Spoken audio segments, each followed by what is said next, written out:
Pernah nggak sih Anda lihat sekumpulan angka, terus rasanya pusing sendiri?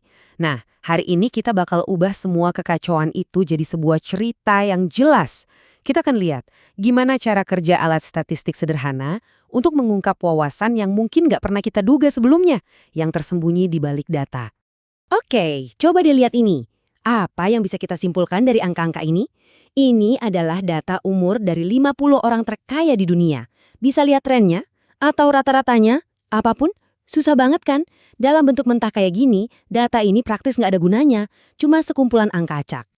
Jadi pertanyaannya, gimana caranya kita mengubah semua keributan data ini jadi sesuatu yang bisa kita pahami? Gampangnya gini, langkah pertama dalam statistik itu mirip kayak beresin kamar yang berantakan. Kita harus mulai memilah-milah. Kita perlu bikin kategori-kategori. Dan ini dia hasilnya. Inilah langkah pertama tadi. Kita baru saja membuat sebuah distribusi frekuensi. Jadi bukannya melihat 50 angka satu persatu, sekarang kita punya kelompok-kelompok usia. Coba lihat, di kelompok umur 54 sampai 62 ada 15 orang. Itu frekuensi paling tinggi. Tiba-tiba polanya mulai kelihatan kan? Oke, yang barusan kita buat itu nama kerennya adalah distribusi frekuensi. Intinya sih ini cuma metode buat merapikan data mentah jadi tabel yang ringkas, pakai yang namanya kelas dan frekuensi. Ini langkah paling awal buat bikin data jadi masuk akal, yaitu dengan cara dihitung dan dikelompokkan. Terus, kenapa kita harus repot-repot begini? Oh, ada beberapa alasan penting banget. Pertama, tentu saja ini merapikan data. Kedua, kita jadi bisa lihat bentuk distribusinya. Datanya ngumpul di mana sih?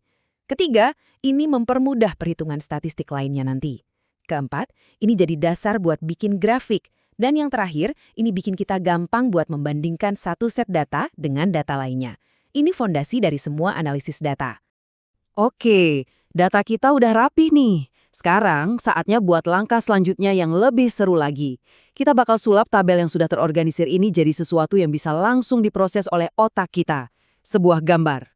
Yuk kita hidupkan data ini. Tabel itu udah sangat membantu. Tapi kalau mau ceritanya benar-benar nendang, kita harus bisa melihat datanya. Visualisasi itu adalah kunci buat membuka wawasan yang bahkan mungkin gak kita sadari ada di balik angka-angka itu. Ambil contoh data suhu tertinggi ini.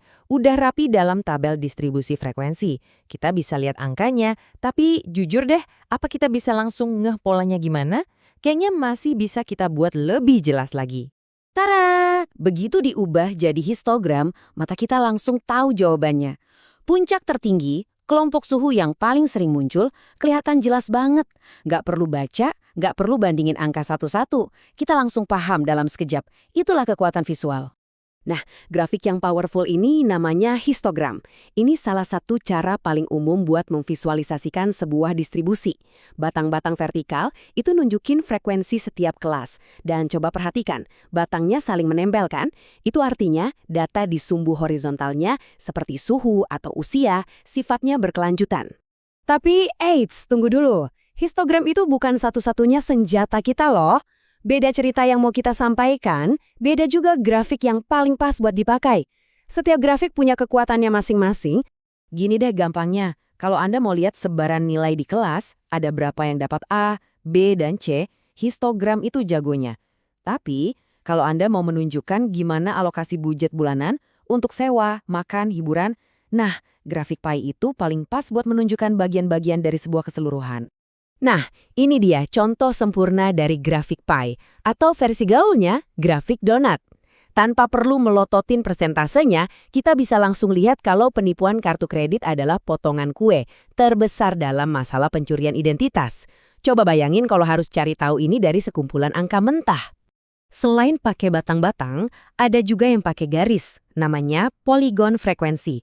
Ini cocok banget buat menekankan tren naik turunnya data, mirip-mirip grafik harga saham lah.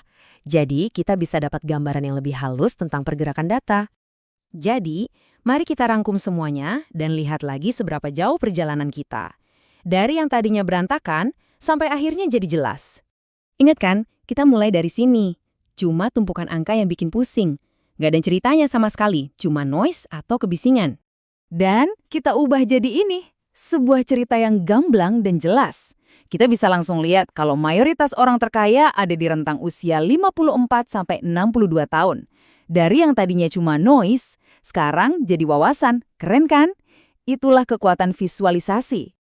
Jadi, ingat ya, kuncinya cuma 2 langkah sederhana. Pertama, beresin dulu data mentah yang berantakan itu ke dalam tabel distribusi frekuensi. Kedua, hidupkan tabel itu dengan visualisasi pakai grafik yang pas. Dari angka mentah jadi wawasan. Jadi, kalau ada satu hal yang perlu diingat dari sini yaitu, statistik itu bukan cuma soal ngitung-ngitung, tapi soal jadi detektif data. Ini tentang menemukan cerita-cerita tersembunyi. Pertanyaannya sekarang buat Anda. Cerita apa yang ada di data sekitar Anda yang sedang menunggu untuk diungkap? Apa yang akan Anda temukan?